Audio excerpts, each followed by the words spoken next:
This is... Order in the court! Order in the court! Sustained. What, just because I'm wearing a... Listen, you are so painful. You know how busy I am. I got back from Mexico. I've got to go to Monaco, right? And tonight, I committed to a talk at Oxford University, the Oxford Union. I mean, Barack Obama, you know, probably Winston Churchill, all these unbelievable... Probably Winston Churchill, yeah? Most probably addressed Oxford University, yeah. And now Eddie Hearn. I've got to drive up there now to get it done. And I said, you're like, come here. I said, you've got 20 minutes. And now you want to take the piss out of the fact that I'm wearing a tie. You look good, mate, I've got to say. I look better than good, yeah. But order in the court. I mean, like, whatever. Talk to me about Mexico, Monte Carlo, and of course, Saudi Arabia. Ask, come on, let's go. Let's have a recap from Cancun in Mexico. Bit mental that you put a show on that night, but haven't caught up with all of it, obviously on socials. But yeah, just a recap from Mexico, Eddie. It was an amazing night. I mean, obviously I know we had the madness of Saudi Arabia, but following that, firstly, Sugar Nunes, fantastic knockout performance again, one of the biggest pound-for-pound punchers in the sport. He's going to fight Rakhimov now in a final eliminator for Joe Cordina, which is a brutal X-rated fight. Justice Hooney beat Andrew Tabiti in a really good heavyweight matchup as well. Hooney goes to 8-0, going to be a real problem in the heavyweight division. Big star from Australia. And then Rocky Hernandez against O'Shaquie Foster. What a fight. I mean, Rocky Hernandez building a big lead up in the fight. The 11th round, watch it back, one of the best rounds I've ever seen live. Looks like he's about to get stopped. Chins O'Shaquie Foster, he's out. They're both going toe-to-toe on the ropes.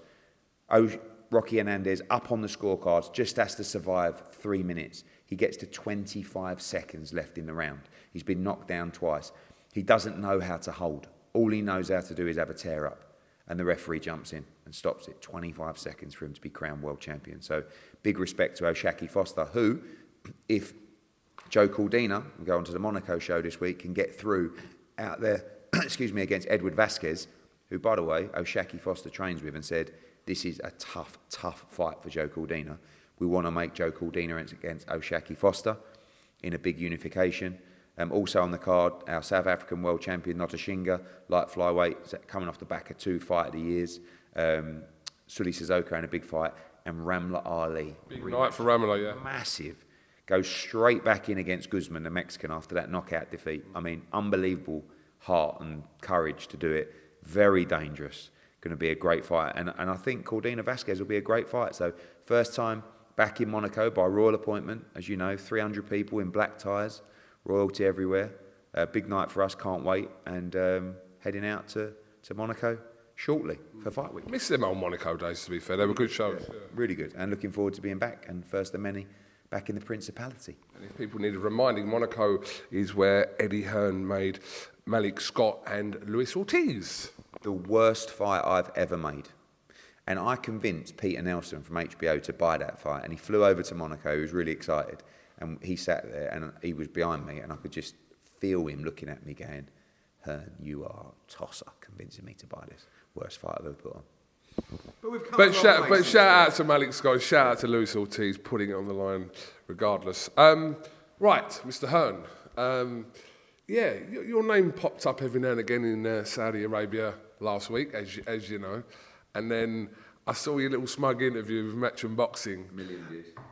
Really? Couple of million views. Yeah. Shut up. True story. I've done 2 million views. It's done 700,000 just on YouTube. 700,000. Google trending on YouTube. Massive numbers. All right, so you were the talking point of that night. Basically, I was the biggest thing that night, yeah. Well, I actually watched it because I was actually quite curious. I was to see your reaction from it because you had been slated that week from numerous people, and I thought Hearn's going to give it here. But your interview, that was a bit mad. Was you just getting caught up in the moment with some of your stuff you were saying? I stand by everything I said, but it was the whole thing was mad. I mean, you know, I'm watching the fight, I'm at the show, and I'm like, Fury goes down. I'm like, what? And then I'm thinking, he's going to come back and start dominating this fight. He doesn't. He gets hurt again in the 8th. The bell goes. I'm like, oh my God, Tyson Fury has just lost to Francis Ngannou. Everyone's messaging me. Fury's just lost. Fury's just lost. Obviously gets a decision. Was a close fight. Thought Ngannou won it by 1 or 2 rounds, but whatever. And I'm like, and then the funniest thing of the whole thing was, Fury's smart. Fury knows that Usyk ain't even ready for December 23rd, right? But because he knows he's not ready, all week he's going, you better be ready December 23rd. I don't want any excuses. And obviously, Usyk sees that, preys on the weakness, gets in and says, don't forget, 23rd, be a man of your word. So no one even wanted the fight on the 23rd. So I don't know when it's going to be, February, March. It's a big blow for that fight. It's still undisputed, it's still a big fight. You said it was dead. I mean, that was a bit mad. When I say dead, I don't mean dead as in it's not happening. I mean dead as in, it's just like, most people thought Tyson Fury lost. He lost to a debutant, right? A guy that has never had a professional boxing match. That should really have gone down as the greatest victory, not in boxing, but in the history of sport. Like, can we just put that into context? A guy that has never had a professional fight. I don't even think he's had an amateur fight. I mean, it's the most bizarre thing. Fury gets dropped with virtually a nothing shot off the shoulder on the side of the head. He looked petrified. I mean, and I don't like, and you've got to give the credit to Francis Ngannou. But in my opinion, Francis Ngannou still gets beaten by English title level heavyweights. Styles make fights. Fury didn't push the fight, and Ngannou was gassing after 5 or 6 rounds. He was either scared of getting hurt or scared of losing, or probably in his head he's thinking, oh my God, I've got Usyk down there, I'm getting 80 mil. What's going on? But it was so embarrassing. And the thing is, when you take risks like that, it's not a risk, but like a legacy risk, and it backfires like that, it's brutal because he can't take criticism. You'll see now, he's banned TalkSport, he don't want to do any. Did he do a press conference after the fight? No, he didn't do one after the fight. Exactly. And then he won't do any media, he'll say, I'm going to go on a break now. Because if you're going to do fights like that and it's going to go tits up, you got to roll with it. You know what I mean? Like when AJ got beat to Ruiz, he got brutalised. Useless, overhyped, joke, blah, blah, blah, blah. And he lost to a top 10, definitely a top 5 heavyweight. This guy's just lost to a debutant. So he's going to get a load of stick. But listen, respect to Francis Ngannou and respect to the event. The event was incredible. The job that the Saudis did on production. I was watching it going, what is going on here? It was like something out of the 29th century. But it was a disaster for Tyson Fury. Okay, look, just going back to AJ Ruiz, Eddie, you brought in Ruiz because it was almost nailed on that AJ would beat Ruiz as a replacement for Jarrell Miller. Ruiz's profile has come about since the win. Listen, we know what Ruiz was before. Obviously, had fought Joseph Parker, etc. But Ruiz really was brought in as AJ's first fight into America. He wasn't expected to lose that fight. I'm not comparing it to Francis Ngannou. I'm just saying he was a very good top 10 heavyweight. I mean, he had a fight with Joseph Parker that was a very close fight in New Zealand, lost for the world title. He was a good, of course I expected to win. Everybody did. But what I'm saying, my point is, when he got beat, he got brutalised by the media, by fans. And I'm not saying do the same Tyson. I'm saying Fury's going to go through that as well. Fury now, people think Fury, before that fight, people thought Fury against AJ was a mismatch. Now they think it's a 50-50 fight. And I'm telling you now, he beats him every day of the week. And I've always thought it. Now, particularly, when you fight like that, when people see that, the confidence, the mood, everything changes. Usyk would have been watching that on Saturday thinking, there is absolutely no way I can lose to this man. He will be better next time. I'm sure he overlooked Ngannou. I'm sure he didn't train like he would do. But I don't think he's the force. After something like that, it's difficult to come back and be this unbeatable force that you portray to be. But didn't you say, when was it, 2 or 3 years ago, after his comeback against Seferi and Pianetta, that after those 2 performances, there was no chance of him beating Deontay Wilder in the first fight? The same with the Otto Wallin fight before he had the second one.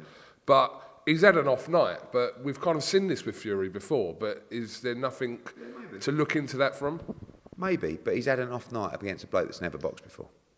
Now you want to put him with Anthony Joshua? Because he just beat Tyson Fury. So, listen, Francis Ngannou came to me. You know the story. He wanted to fight Anthony Joshua. That's the fight he wanted. I went to AJ. He said, I'm not interested in those kind of fights. I want to try and fight for the world heavyweight title. He's just beaten Tyson Fury. Or even if you say he hasn't...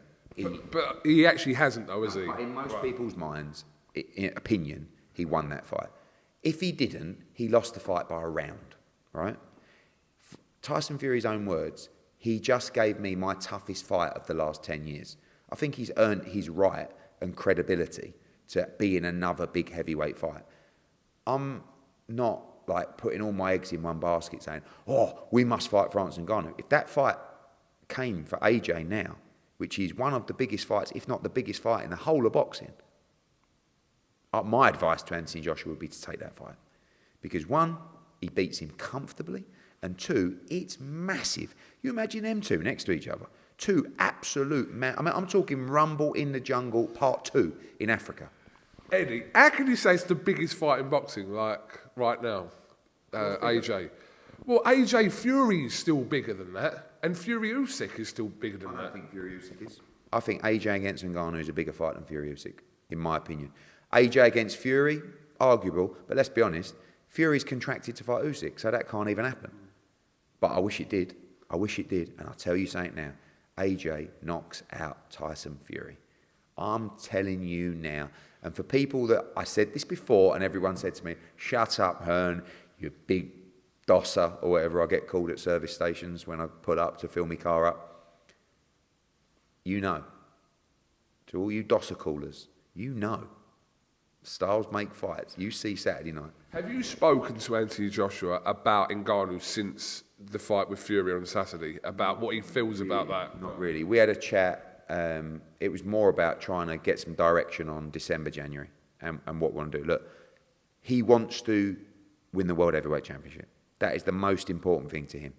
So we're looking at the IBF situation. That belt's going to free up. How do you position for that? He likes the Wilder fight. It's a massive fight. He's not called me about Ngannou, and this is me talking, and I'm not talking on his behalf. He's the boss. He makes the decisions. But if that fight emerged, and that is a huge fight, my advice would be take it. Take the fight. What next, yeah? 100%. I mean, I was on Ariel Helwani last night, right? It's like they think Francis Ngannou beats everyone in the heavyweight division. I watched it. He was going. I mean, someone said to fight Chisora. I mean, what a mismatch. Chisora beats Ngannou all day long. You know why? Because he forces the pressure. The work rate's too much, and Ngannou gasses in the fight. It's about Dillian White, all these other fights. Mate, Zhang, like, mate. But we've opened up this world now. We've got these MMA invaders coming in, and we've got to stand firm as the boxing community. So, but some people think Ngannou AJ is a 50-50 fight. Oh my God, sign me up and call it a 50-50 fight. You'll see what happens. Eddie, look, November the 1st tomorrow, time is ticking on. Would you say it's unrealistic that we see Anthony Joshua in a boxing ring in 2023 again? I think more likely January, yeah. I mean, it's 7 weeks this Saturday. We probably should have gone with Benn-Eubank. They were never going to go December 23rd with Fury Usyk. We kind of knew that, but you can't. It's a risky game to play. Do you know what I mean? But listen, we'll come on to Benn-Eubank in a second. So you're telling me there's a possibility now of January featuring Joshua against... Not the same card, but Joshua fighting in January, and also the possibility of Benn-Eubank. So have you... one thing I will tell you is... I mean, look, if we do advance these Ngannou talks, I don't mind if it's in February or January or February, whatever, whenever. You've started discussions? I've spoken to... I've exchanged messages with the right people all round to make that fight. And I've just told them we would be willing to make that fight. And it's massive. That's what I told them. So it's up to them, really. But in terms of Benn-Eubank, that fight is going to happen in January in the UK. Categorically? Yes. Can you tell me why you're categorically saying that it's definitely going to happen? Because... What's the situation with the board? I don't. The board, we will make the fight. Conor Benny's not suspended, and we will apply to the British Boxing Board of Control for sanctions. It's up to them whether they sanction it or not. He's not suspended legally. We don't see how he can't be sanctioned to fight. We'll let them make their decision. Where in the UK are you looking at? Cardiff or Spurs. Wow. Okay. When are you look? Will you wrap this up soon? We're in the best way to describe it is we're in final negotiations with both sides to finalise a deal. If we don't get it done, we're morons. But sometimes we're morons. So I expect everybody to be sensible and get that deal over the line as quick as next week. And we've got to get it done. And I know people say, oh, you've been saying this for a while. Yes, we were waiting for December 23rd. January, UK, Benn-Eubank, I believe, happening. Finalise the deals, get it done. And going back to AJ, if AJ is going to fight in January, say he's going to fight in this country, have you booked a couple of places already that... Yeah, we've got places held. He doesn't have to fight in this country. Yeah. But a lot depends on the route after. The reason for fighting in December or early January is activity. That's what he wants. We appreciate it's not going to be Wilder, probably won't be Ngannou, but we'll see what happens over the next week or so with those conversations. If talks with Ngannou start picking up pace for a February fight or whatever, maybe we don't go in January and maybe we try and get that fight over the line. Who else are you talking to? I mean, you mentioned Zhang and these kind of guys before, but who else do you... There's the Hrgovic, the Wallin situation, which we're speaking to both fighters there. Look, Deontay Wilder, that's still what we want for March or April. That doesn't change. The only thing that would change that is an Ngannou fight or a title shot, which isn't going to materialise by then. So, you know, but listen, Ngannou might fight Wilder. Who knows? It's a mad time at the moment. Look, despite obviously Usyk putting out these videos and a couple of interviews over the last few days saying that this is going to be 23rd, I think we all know that this is never going to happen December 23rd. You know, have a nice Christmas. I'll see you next year. I think now he's going to have his rest, have Christmas, start camp. I think you're looking at end of Feb, March for the fight. That's only my opinion, but which I think is a good thing. I think he needs a rest. You want him to be... Listen, I want him to win for British boxing. Genuinely, I want Tyson Fury. And I put him as the favourite before Saturday night. And I know he'll come back stronger, but I didn't like what I saw at all. Timing, punch resistance. You know, he looked scared to get involved. And when he was in the clinch, he was getting thrown around like a rag doll. I mean, I know Ngannou's a big lump, but I don't know. But I know, listen, I've written him off before, and he's proved me wrong. So Usyk, Fury, I don't know. But I tell you, our man beats him every day of the week. Quick word on Fabio Wardley. Great performance against David Adderley. I told everybody he'll stop him within 6 rounds, and it was the 7th round. Easy fight for Fabio. You know, listen, respect to Adderley, sold the fight great, but just not good enough to beat Fabio. Great performance. Shout out to Robert, the trainer, and I know Ben Davison's in the corner as well with Fabio, but Rob's done a great job with him, and they've got a great little partnership, those two. And I was pleased with Fabio. I thought it was a great performance. Will Fabio come back and work with you now? Yeah, I don't know. I mean, look, he's managed by Dillian White, who we haven't really spoken to since the Joshua incident. We all spoke to Fabio after the fight. You know, he's been a big part of our team. We love him, but he'll do what's best for his career. If that's with us, we'll be delighted. If it's not, we wish him all the best. Billy Joe Saunders, I think, was on TalkSport earlier and said that there's a possibility of him going on the Benn-Eubank card for his return, which has been long overdue now. I think Saunders, obviously Conor Benn believes, and we believe Conor Benn's going to end Eubank's career in January. However, Eubank-Saunders is a huge fight if he comes through that fight. So we want to obviously get Billy ready for a big fight. He was going to come back on December 23rd. That's going to be pushed now to January. And I think a spot on that card as his comeback would be sensational and a part of a huge night. So that looks like the most likely thing right now. Well, there's a lot of people in Saudi going, oh, I bet Eddie Hearn's jealous watching all this. There's a little bit of a vibe going on there with that. Were you jealous at home while that was all going on? I was jealous, very jealous on a yacht in Monaco with Pepe Gomez. That's how jealous I was. But listen, I look at things like that and I go, that looked amazing. I mean, amazing. Turkey did a great job. And, you know, I think His Excellency was a word that got used a lot because people appreciate and respect the amazing job that he did in Saudi Arabia. So I will look at that and think, great for boxing. great. I mean, the fight was what it was. I mean, I thought it was going to be a horrific mismatch. And it ended up being wild. So congratulations to all involved. You know. Do you see yourself working in Saudi Arabia again? Absolutely. Yeah. Because we're the biggest promotional company in the world. We've got the best fighters in the world. And, you know, we've staged 2 World Heavyweight Championships in Saudi Arabia so far. And we've done a great job. And I'm sure we'll be back there one day. Could be with Fury against Ngannou. I mean, AJ against Ngannou. Who knows? Fury's tagline all week, this, you know, out in the cold, frozen tagline, which applied to yourself and Anthony Joshua. What did you think about that? You can talk about banning media outlets, and you can talk about not doing interviews or not turning up to press conferences when things don't go your way. But you can't speak like that and not expect any criticism back. So if you want to call out before that fight, ha ha, Eddie Hearn and AJ's out frozen, I'm going to turn around and go, ha ha, you just lost to a bloke that's never had a fight before. So you can't have it every way. You want to give me loads of stick? No problem. I'll soak it up. When have you ever seen me turn down an interview or a press conference? Ask me anything you want. You can abuse me all day long. Couldn't give a fuck. But don't not expect it back when things don't go your way. And I'm telling you, and I say it with a big chest and all my heart and now all my brain, Anthony Joshua beats Tyson Fury every day of the week. He knocks him spark out. And you can go around and you can say, he's frozen out, he's a dosser, I'm a dosser, whatever. We saw Saturday night. We know the weaknesses. There and there ain't what it used to be. Make the fights. AJ against Fury. You better go and beat Usyk. Because you do. You have to make the AJ fight. You cannot retire without fighting Anthony Joshua. But he'll do the job for you because he'll put you into retirement. I'll promise you that.